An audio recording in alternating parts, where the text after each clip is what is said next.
Well, I think we will start. We only have an hour, and this is a hot topic this year.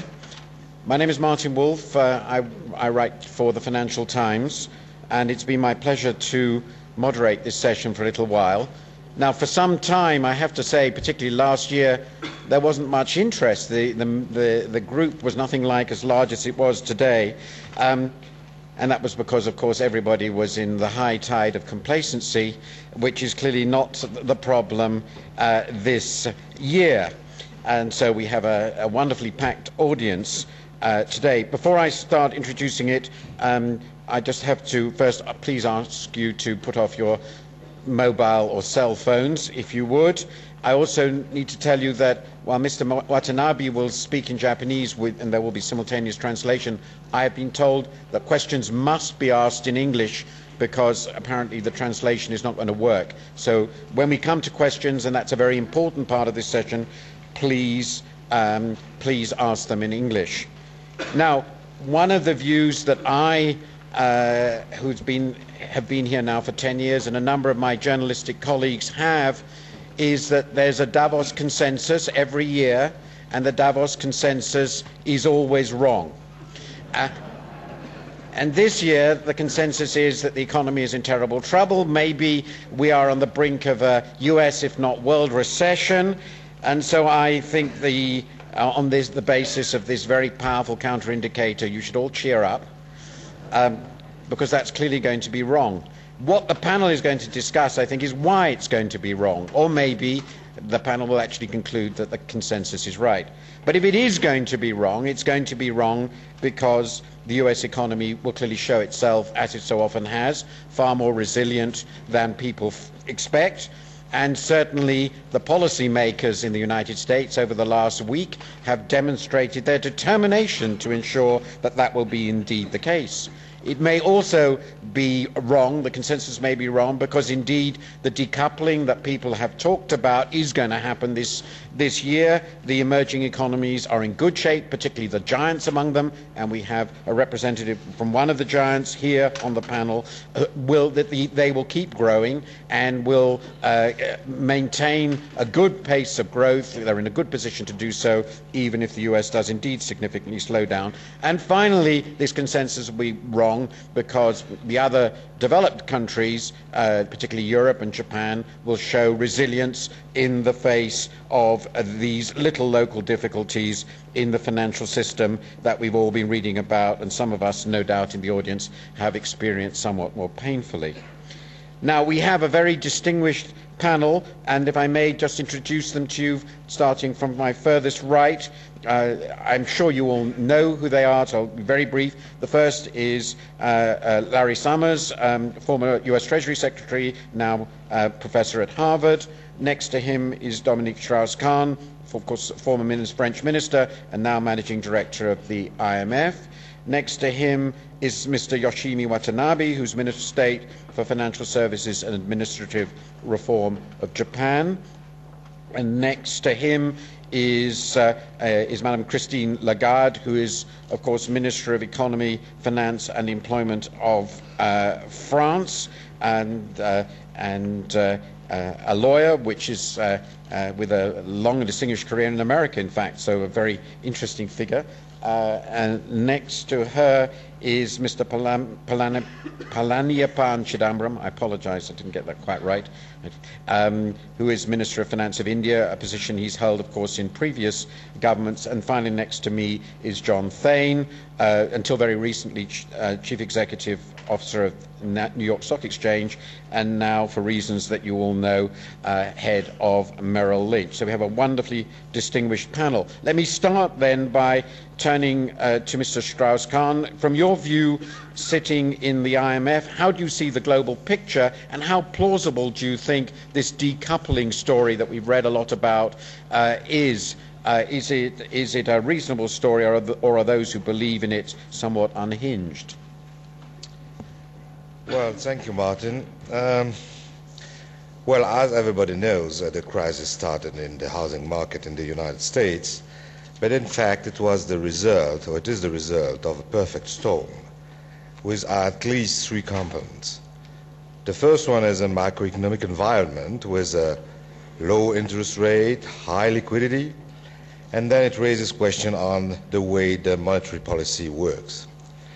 The second component is a breakdown in credit and risk management practices, and that raises question on the way the private sector may organize its self-regulation. And the third component is some kind of shortcoming in the financial regulation and supervision in the United States, and I think we have to recognize this failure in the supervision system and in overall regulation. So what I think is the first priority now is to restore normal functioning of the financial markets, which means that the central bank should continue in providing liquidity to the interbank markets with probably as much or even more coordination that we have seen in the last weeks. And maybe the slowdown we will contemplate in the world economy will have an effect in decreasing the price of commodities, maybe including oil, and this will give having less inflation, it will give some room for a more active monetary policy. The second point concerns the financial institution, where the main problem, of course, is to restore confidence, and that has to do with the disclosure and the question of the correct valuation of the assets. And the third point is that for some large systemic financial institution, the need for raising new capital is obvious, and I think that's a better course to take than selling assets. So point is that the supervision should not today exacerbate the crisis in asking for a balance sheet correction on the asset side rather than on the capital side. Now, to come directly to Martin's question, I have been asked in the lobby every second, will the US have a recession or not? I think whatever the answer on the recession, what is clear is that there will be a serious slowdown and it needs serious response. In next week, the IMF will release his forecast, his wire on the World Economic Outlook, his revised forecast, and this slowdown appears clearly, even if, turning to emerging markets, they're doing rather well. I won't say emerging markets are immune to the crisis, but they're going on rather well. And to answer the question of decoupling, I think we can't talk about decoupling. First, last week the markets all around the world show clearly that there were no decoupling, and moreover, the link is certainly today more complex between the emerging market and the industrialized economy, namely the United States. In the past, it was rather easy. The link goes through trade. The more trade you have with the United States, the more linked you were to the United States economy. Now the links are much more complex, including what's doing on the several wealth fund side or other new financial links of this kind. But even if the links are more complex, they do exist. What is true is that there's probably some specific risk on the emerging economy side. What happened in the last decade is that they experienced a very strong inflow of capital and at the same time a rather high price in commodities. The two things may change, price in commodities and inflow in capital. And in this case, of course, the emerging economy should be hit more strongly than they are today. My last point will be that, as I said, there's some room for monetary policy and that has to go on. But probably, at least the economy with a low fiscal risk have to prepare for fiscal policy, because we cannot rely only on a monetary policy to go out of the turmoil in which we are and to avoid the growth consequences. So it's not true for any economy. Some economies have too weak too strong deficit, too weak fiscal policy to be able to go on that way. But for some economies, and among them strong economies, the way to prepare for a new fiscal policy is probably today an accurate way to answer the crisis. And the last word, if I may, is that all this shows that we need more multilateral regulation and surveillance, and that's certainly a role for the IMF, which is a changing role, and not exactly the role the IMF had during the last decades, but which is the role the institution has to take now, not only in the crisis we're living, but for the coming years. Thank you very much. I imagine we may come back to the very effective plug you gave for your institution, because I think the global coordination, cooperation aspect and surveillance is obviously very important. Let me turn to you, if I may, Mr. Chidambaram. Mr. Strauss-Kahn has suggested that the developing countries cannot be fully decoupled. They obviously aren't on the side of the financial markets, and there are, of course, a whole range of complex links through commodity prices and so forth between emerging and existing industrial countries. How do you see the prospects from the point of view of your own country and from emerging markets more broadly? Well, India did not suffer any first-order effects of a slowdown in the US or the subprime mortgage market crisis. And I think the second-order effects also will be quite minimal in the case of India. But speaking for emerging economies or developing economies, that would depend upon the context, the links between the financial markets of that country with those of the US and other developed countries, their trade and service sector links, the drivers of the domestic economy, and the interest rates in those countries. So I really can't generalize for all emerging economies. In the case of India, the drivers of economic growth are, one, investment, and second, domestic consumption. There's an investment boom in India, fueled by very high savings, 35% of GDP. Investment is running a percentage point higher than that. Demand for credit is very high. Projects in the pipeline are moving forward. There is no slowdown. So I think investment will continue to be a major driver of India's economy. The second driver is consumption. We do not suppress domestic demand. We encourage our people to consume goods and services, and that's another driver. The third driver, significant but less important, is exports. To the extent that there is a slowdown in the US, our exports may be affected to some extent.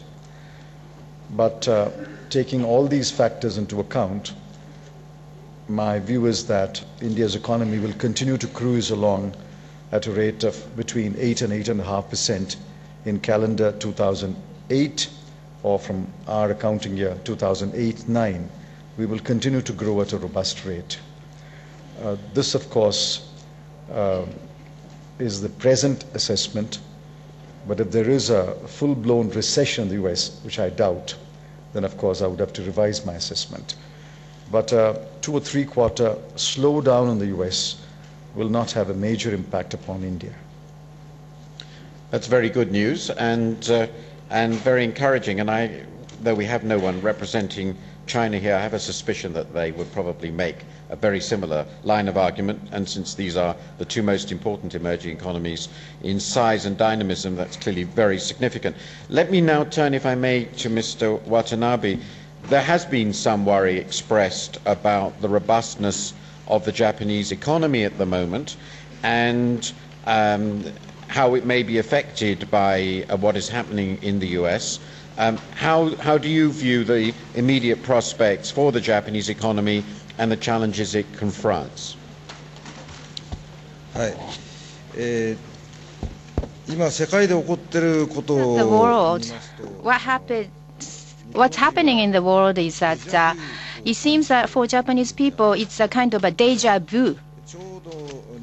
Because exactly about 20 years ago, I must say to you that the situation of Japan was such that we had a very large amassing of the debt, which is banks lending, which surpassed the 100% mark of GDP. We did have a very excessive state of debt. in Japan. It was back in 1989. That was the year that Berlin Wall had started to crumble down. And 18 years after, in 2006, looking at the United States, what had happened to their household sector, their housing mortgage borrowing, their number had surpassed 100% of their disposal income, which means that the U.S. also has a state of excessive debt. For Japan, throughout the 90s, I must say that many packages of stimulus has been provided. It's about $1.6 trillion or so.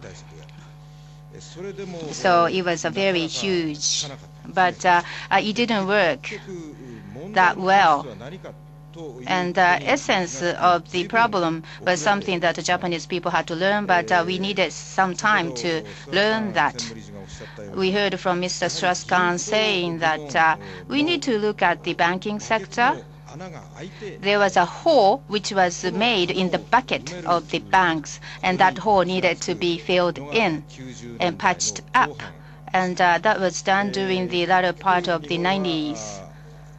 At least we have become cognizant of that, and NPLs had amassed, and about $900 billion have been used to resolve the NPL, and out of which $700 billion had come from the core business profit, and 100 billion came from the reserve coming from the stock holdings, and the public fund was done, which was in the amount of $100 billion.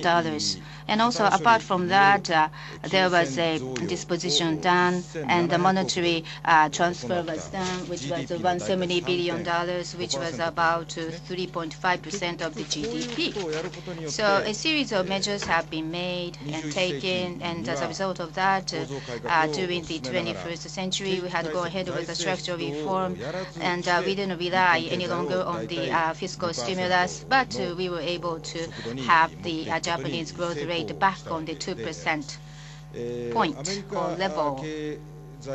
Well, looking at the U.S. downside risks economy, I think we will be affected by the downside risks of the U.S. economy going forward. But in terms of dollar basis, if you look at the Nikkei average, then it's about exactly the same as the Dow. Ever since the August last year, the declining margin is about the same between Japan and the U.S., which means that the market is thinking that looking at Japan, well, of course, there is a consolidated subsidiary notion. Maybe you might think that Japan is a consolidated subsidiary of the United States, but what is a reality? I would say to you that next year we'll be able to have a growth rate of 2%. That is the official Japanese government outlook for the growth rate. And presently, we are seeing a little bit the dampening of the housing investment because administrative changes made, strict standard being applied, which is pressing down the GDP by 0.6%. But it will come back, though, the housing investment. And also under the Fukuda cabinet, a various growth path is going to be introduced. And also looking at the domestic demand of Japan, we hope that we can ignite the domestic demand because we have a $14 trillion personal financial asset, of which $7 trillion is the savings and deposits. So it must be mobilized for a better purposes so that it could lead to the growth of the domestic demand, which could realize a 2% growth rate for Japanese economy.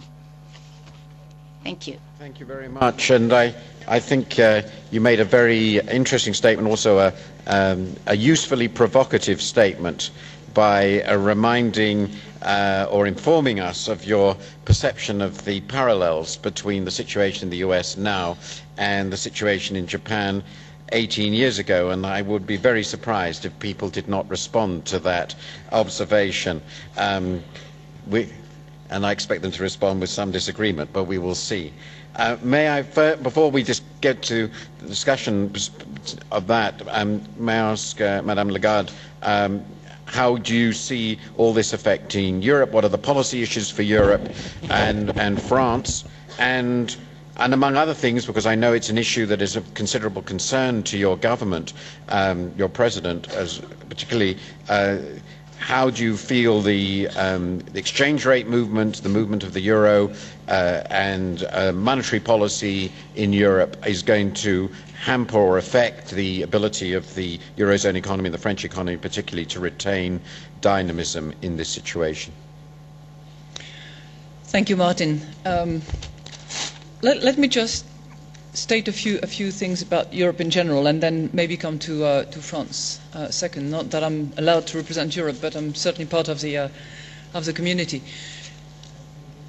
Let's not forget that Europe is the largest economic power today. That it has, rightly, wrongly, are we happy, are we not? That's another question. A very strong currency.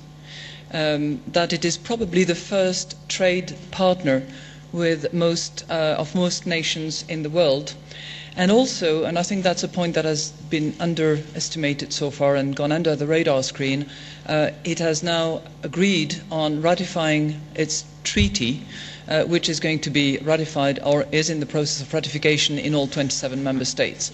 So there is, in addition to that economic strength, there is an element of discipline that is really embodied in this ratification process underway. And I see that as a strong sign of hope going forward. What has happened at the political level hopefully will replicate itself at the economic level.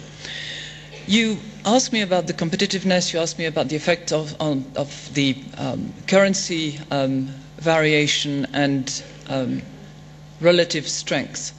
And what I'd like to say is that the competitiveness of Europe is going to be put to a test of reality, simply because it is not going to have the advantage of a low currency relative to others in a world where clearly trade is dominant and is taking an ever more increasing part in the economic growth and as a driver of our economies.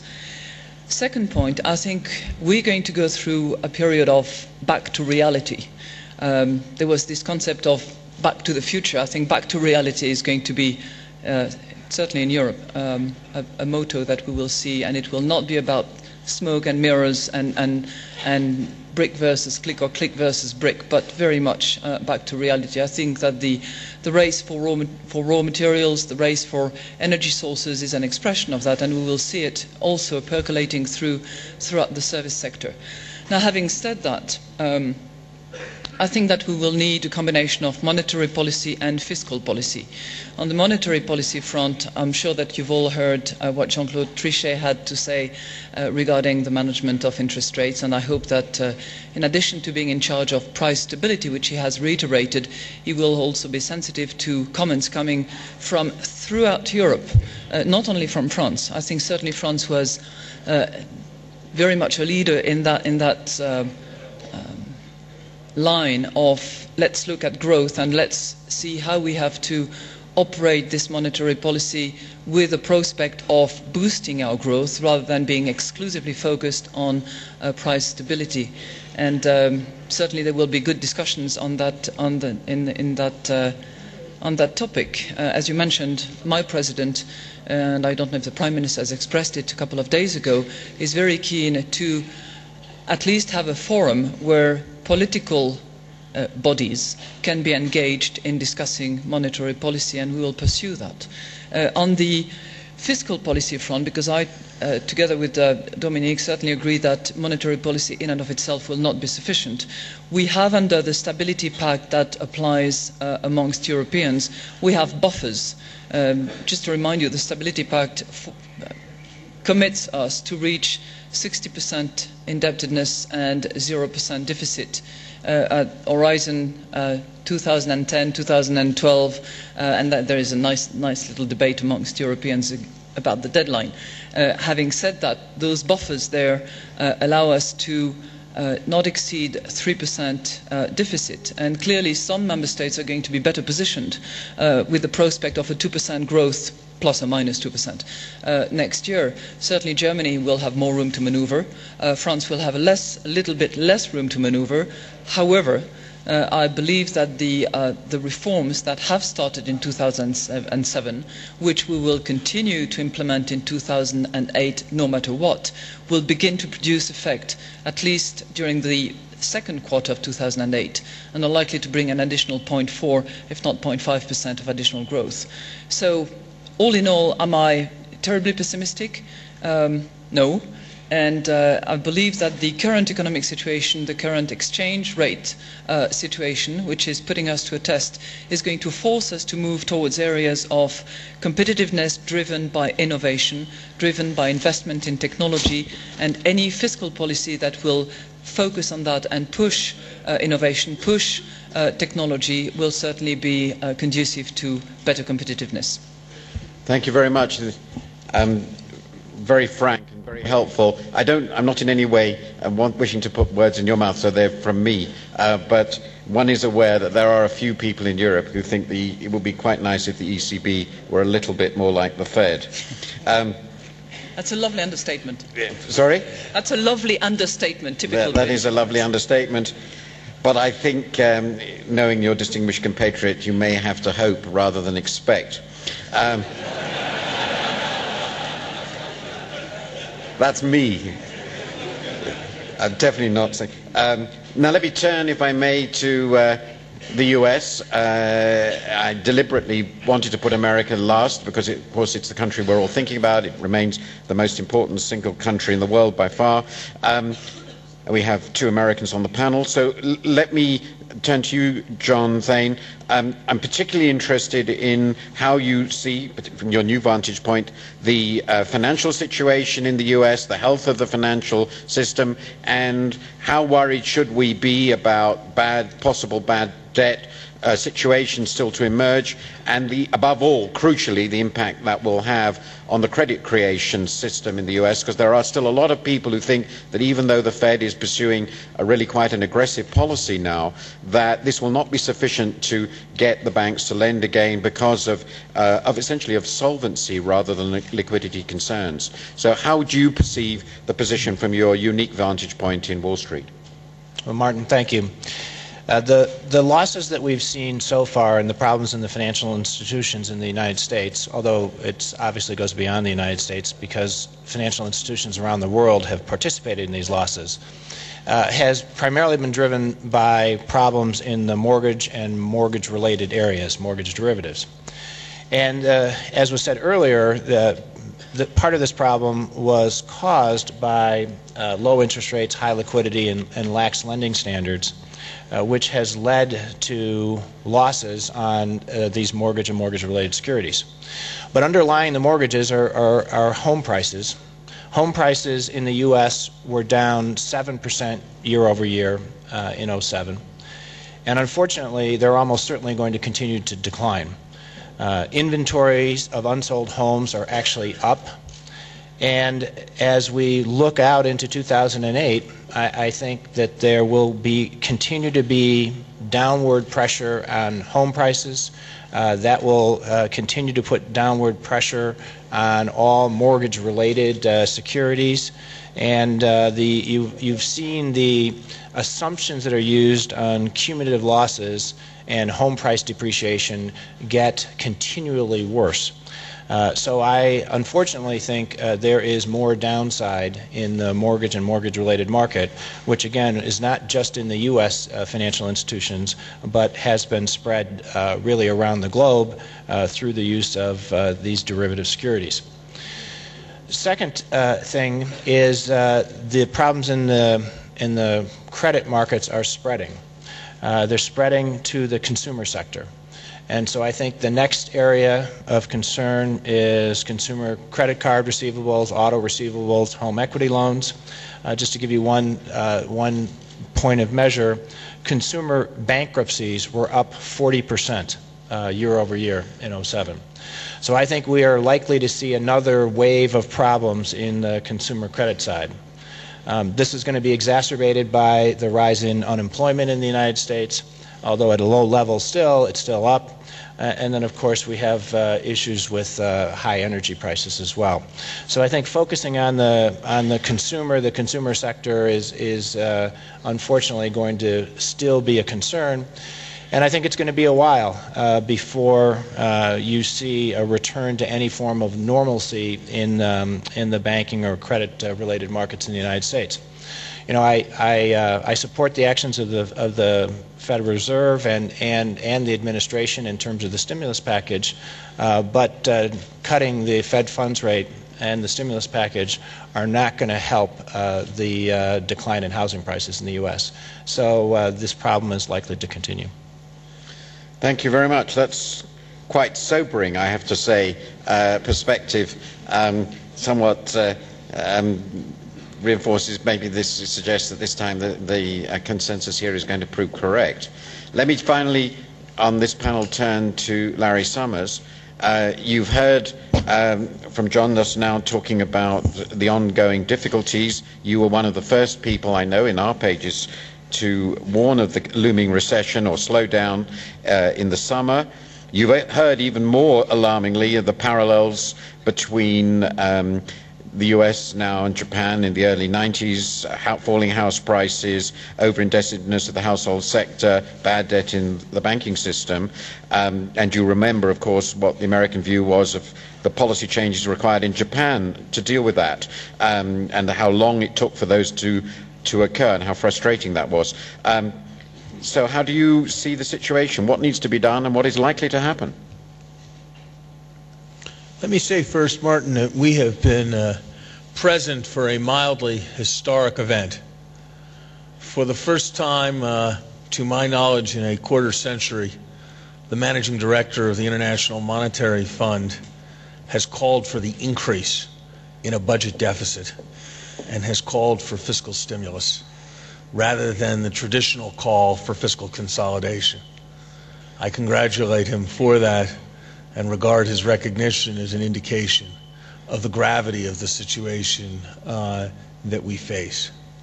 I share John Thain's assessment of the American situation and will not repeat it beyond emphasizing the very serious consequences that a recession has for future growth prospects, for commitment to an open economic system rather than a return to economic nationalism, and for the kind of confidence among nations that is ultimately conducive to peace. It seems to me that proper policy involves a focus in four areas. First, macroeconomic policy, where the overriding objective has to be the avoidance of recession. And I think the speed with which a fiscal stimulus package has come together in the United States is an encouraging development, as is, I think, the recognition of the monetary authority that the central problem at this moment involves economic slowdown and risks to the financial system. The second priority has to be financial repair. This is a delicate, to put it mildly, operation because two sets of considerations have to be balanced. On the one hand, no country's economy will move forward with a healthy financial system as long as the same asset is valued at one level in one bank, another level in a second bank, still a different level in when a bank is considering margining, what margin is appropriate when it loans to a different financial institution, and still a different level when it is held abroad. That is the situation today. On the other hand, immediate transparency of the prices available in illiquid and frozen markets can be profoundly dangerous as it ushers in a wave of cascading liquidations. And so we need to move through a process of increasing capital and achieving greater transparency with as much rapidity and as much care as possible. Third, steps must be taken specifically with respect to the U.S. housing sector, not to avoid a decline in prices which corresponds to economic fundamentals, nor to prevent the unwinding of a variety of situations that were created by unhealthy lending. But reality is that the process of foreclosure can absorb a third or even more of the value of a home. And so where it is not necessary to have a foreclosure, it is, I would suggest, necessary not to have a foreclosure for our economic health, and we have not done enough yet to support orderly workouts without foreclosure. I might just mention, by the way, that the vaunted reset issue is in the process of disappearing. The larger part of subprime loans had initial rates for the first 2 or 3 years on the order of 8%, and they then had formulas that called for a move to something like LIBOR plus 5 or LIBOR plus 6%. With LIBOR headed to the 3 range or even into the 2s, the magnitude of resets are far less than was contemplated earlier. What will instead be crucial is to find ways of writing down the value of mortgages so that we can reduce the number of foreclosures. Fourth, attention needs to be paid to the international dimension, where I was very glad to hear the comments, a number of the comments here today, but there has not been a willingness, in my view, to grapple seriously with the consequences of U.S. adjustment. If the U.S. is to run a substantially smaller current account deficit, there must be deterioration in the current account position of other countries in the world. How that is to take place, where the demand is going to come from, has been a subject that has not, to put it mildly, been at the top of the international dialogue. There is much more enthusiasm for U.S. adjustment than there is internationally for accepting its consequences. Much more attention has been paid rhetorically to the notion of stimulating domestic demand than has yet taken place.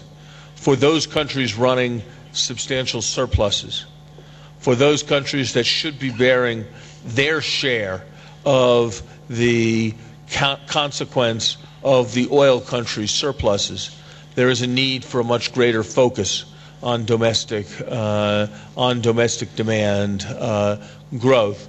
And I hope that is something we will see and something that will be part of an agreed international growth strategy that is not just rhetorical but real. And I took particular note of Dominique's suggestion on behalf of the IMF that fiscal stimulus was appropriate not just in the United States but in other countries so as to assure the growth of domestic demand.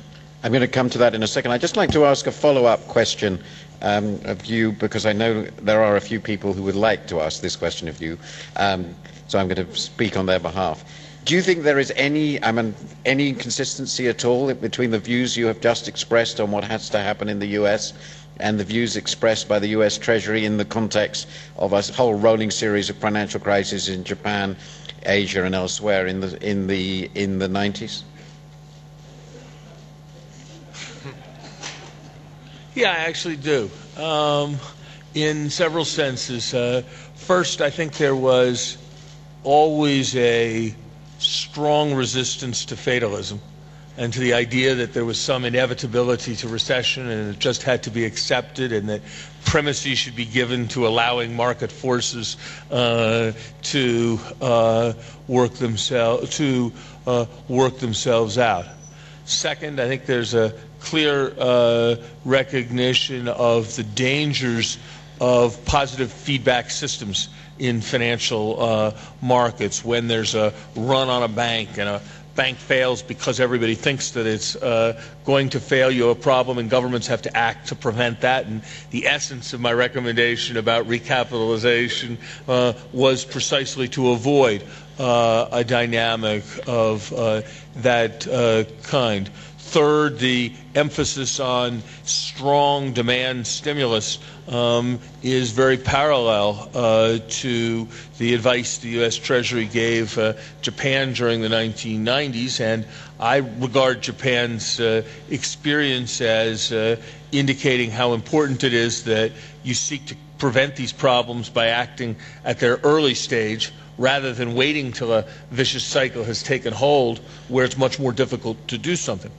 I suspect what you had in mind was none of those three things, however, Martin, but the apparent contradiction, which some seem to see, between the advice about stimulative policy in the United States that I've suggested and the recommendations to the emerging market countries that suffered crises that they raise interest rates and consolidate their budgets during the 1990s. And I guess I'd respond to that point in this way. First, the advice about fiscal consolidation was the IMF's advice.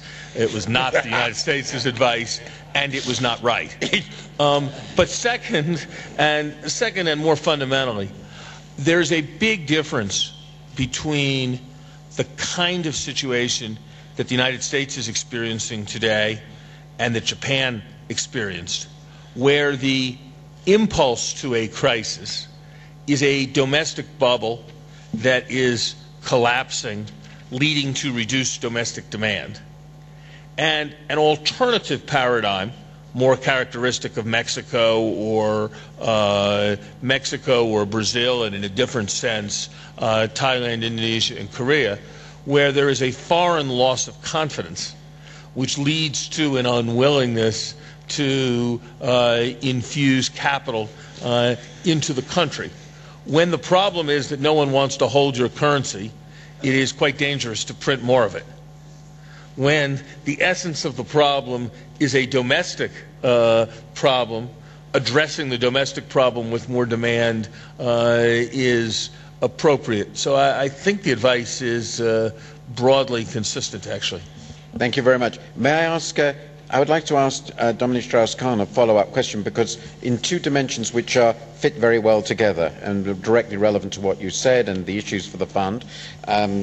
We don't need to go over the history of the fund's advice in 1997. I remember the episode very well, and I think most people agree on that.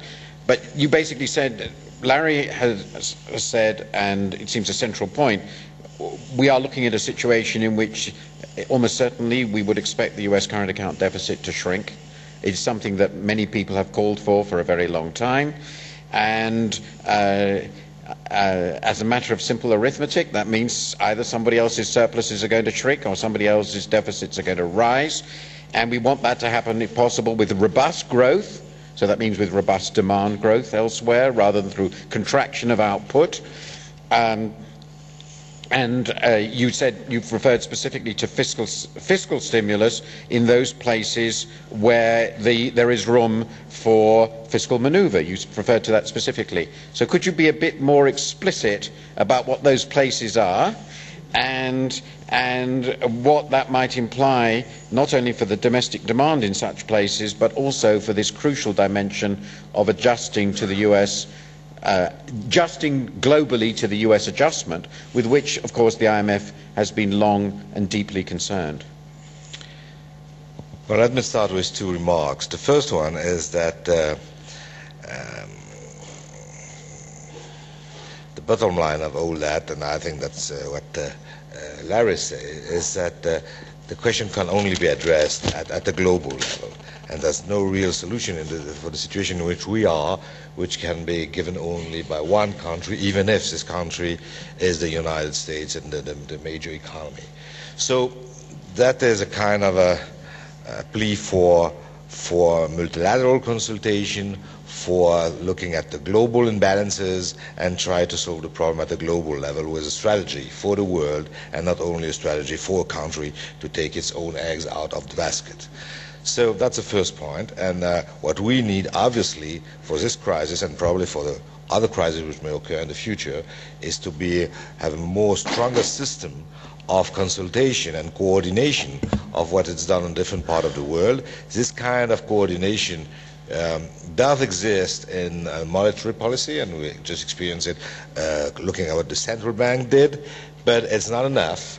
And we need something which looks a bit like this kind of process for the rest of the economy, the part of the real economy. That's the first remark. The second remark is that there's certainly some room for going on with what has been done on the monetary side. And as I said, I think there will be probably even more room in the coming weeks or the coming months, depending on what's happened on the price, on commodities, and on the decreasing demand that we may contemplate on the commodity market, including the oil market. Now, having said that, the point is that I don't think that we could get rid of the crisis just by with monetary tools.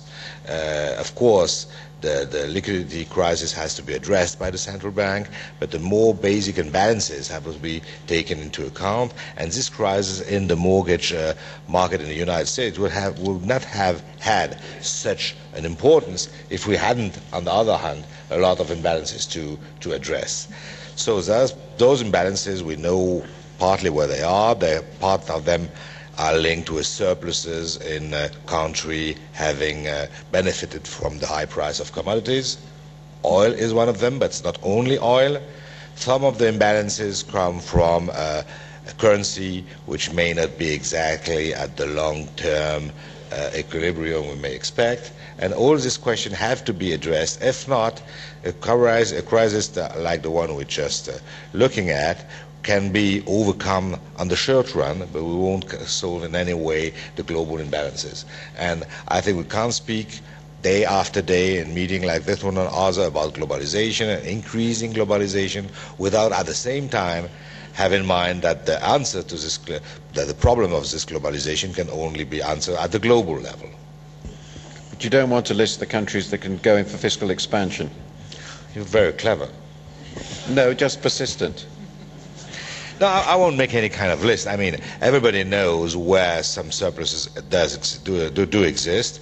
But besides surpluses, there are some countries running a deficit, but a small deficit, have a sound public finance and be able to make an effort. And as Christine Lagarde just said, even in Europe, we have huge differences when we look at the soundness of public finance in the different countries. So one thing is the over-appraisal of the situation of the European Union, for instance. Another thing is to see which country may make an effort compared to another country which should, from other point of view, restrain. So some countries are not in a situation to increase the deficit, and they shouldn't do that, but some countries are in a situation where there's some room for fiscal policy. Did you want to comment on this, Christine Lagarde? Yes, Martin, thank you. Very, very briefly, I agree with 2 points made by Dominique and Larry, that it has to have there has to be a global aspect to it, and that it has to be locally designed to address the situation of each and every nation. However, we're dealing with, based on what both John and Larry said, we're dealing with something which is pretty much a major hangover from massive debt absorption. And it's not something that will be just a local, national, or even regional rescue plan. It has to be a long-term therapy. And my point here is, back to the exchange rates. The euro cannot be the only remedy part of the therapy. So as much as it needs a global dialogue, good consultation at both monetary and fiscal levels, we need to be careful that the remedies are properly and equally shared amongst those that can actually support, and that this therapy is coupled with strong discipline back at home, where you said that there is a need for therapy. You'd be very, very brief, because we've been running out of time, and I want... That's why whatever the importance of what can be done on the fiscal side, it can be only on a temporary basis, because the long term of what we do on the fiscal side has to go to equilibrium. But on a temporary basis, it may be useful to have this kind of fiscal policy, I said, as a mix, as a part of a global view on the imbalances. I'd just like to ask a question of you, Mr. Chidambaram. I know I should go to the floor, but it seems so central here. India, of course, runs, as is implicit in your own figures, a small current account deficit, so it is actually contributing in that sense to the resolution of imbalances. It's a deficit country already. Now, that's not true of all emerging economies, and it's certainly not true of China. And this, I know, is a controversial issue in India about the exchange rate policies of China. So I'm going to ask you about how you see, I'm not going to be too invidious about it, but there's a global context. There are other emerging economies that are going to have to play a part in adjusting to the shocks. Oil exporters have huge surpluses. China has a gigantic surplus. How do you, from your point of view, see the role of such countries in dealing with these disequilibria?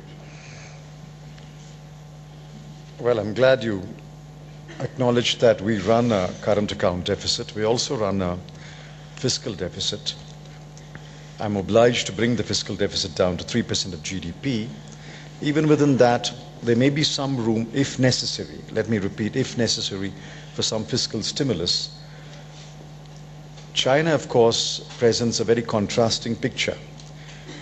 We are now trading with China more than ever. Our trade with China grows at a very rapid rate, but we are concerned about China's exchange rate.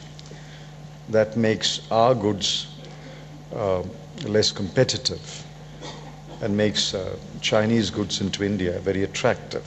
So we have flagged this point in our discussions with the Chinese side, that one of the issues that we need to discuss and bring center stage is China's exchange rate. China also has a huge headroom to stimulate domestic consumption. Their domestic consumption is still very low, and I think there is headroom for China to stimulate domestic consumption. But those are my personal views. I don't wish to be judgmental about China, but I think even the Chinese are beginning to recognize that these issues must be addressed if they have to trade with other countries and deal with other countries. Thank you very much. That's a very clear and I think pretty significant statement. I'm going to take questions from the floor. We only have 10 minutes. I'm going to take 3 questions in a row and allocate them to the panel myself.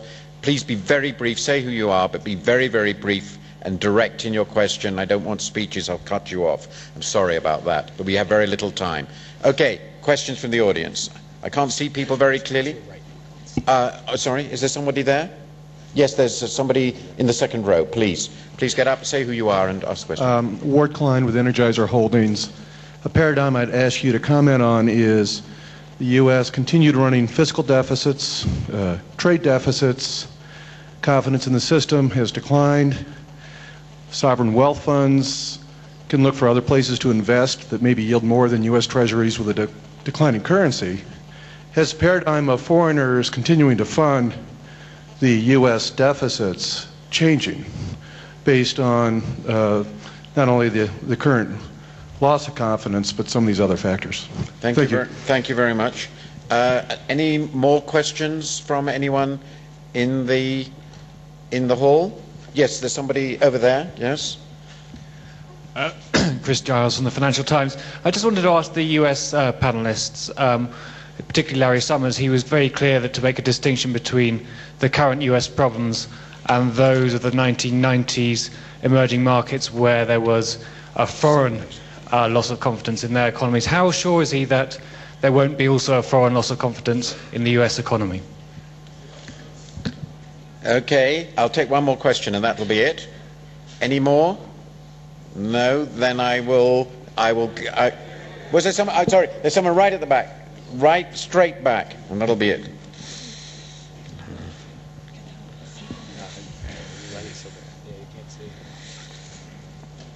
Yes, my name is Carter Dougherty with the International Herald Tribune. I wanted to invite Madame Lagarde to offer some evidence for her thesis that Europe is coming around to the idea of the French ideas regarding a dialogue on monetary policy. It seems to me your friends across the Rhine have very, very little interest in this, and despite the occasional indications that we have gotten from French officials that Europe is coming around to the French thought, that we really have very little reason to believe this. Okay, I'm going to take these questions. First, I'm going to start with you, John Thain, if I may. There were 2 questions which are very, very similar, really, which is, given the worries you yourself expressed in the context of the fact that the US is a very large net borrower from the rest of the world and a significant net debtor, is there a danger that the sorts of actions we're now seeing, fiscal and monetary, will actually lead to a significant loss of confidence in the United States? Well, Martin, I actually think that what we've seen so far as we've dealt with these problems, which I think is also quite different with how these problems were dealt with in Japan, is that the financial institutions are being very aggressive at realizing the losses and then recapitalizing the financial institutions. And so the recapitalization process does two important things. One is it does, in fact, reestablish confidence in the individual institutions. And we've seen a great deal of interest on the part of those who have money around the world, including the sovereign wealth funds, in investing in these financial institutions. So actually, I think that that's a great vote of confidence in the longer-term outlook in the U.S. As I said at the beginning, I think that this problem is going to continue for a while. I don't think we've seen the bottom of the housing cycle. But I think that the fact that these problems are being dealt with quickly, that the capital is coming into the financial institutions, and that much of that capital is coming from outside the U.S. is quite a positive sign. You've only got, I'm afraid, only about a minute. I'm told I have to bring it to a close because apparently there's a session immediately afterwards. But Larry, how would you respond to is there any danger of a significant loss of confidence in the U.S., therefore compromising the ability of the U.S. authorities to do what they wish? Sure, there's the danger. That's why fiscal stimulus should be part of the package, because if you rely wholly on monetary stimulus, you bring interest rates down to a level where differentials get large and those risks increase.